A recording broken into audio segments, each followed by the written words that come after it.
রমজান মাসের সবচেয়ে গুরুত্বপূর্ণ আমলের নাম হচ্ছে তাহাজ্জুদের নামাজ। নবী করিম সাল্লাল্লাহু আলাইহি ওয়াসাল্লাম বলেছেন, ফরজ নামাজের পরে সবচেয়ে দামি নামাজের নাম হচ্ছে তাহাজ্জুদের নামাজ।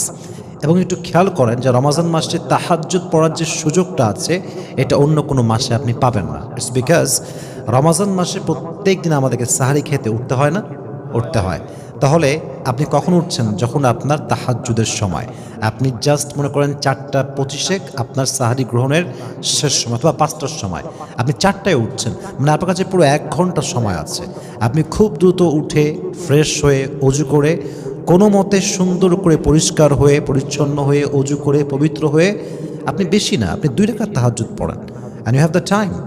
আপনি ট্রাই করেন, you have to try your best. যদি আপনি ট্রাই করেন দেখবেন যে আপনি প্রত্যেক দিন সাহরিও গ্রহণ করতে পারলেন, প্রত্যেক দিন তাহাজ্জুদও পড়তে পারলেন। সুবহানাল্লাহ পড়বেন না?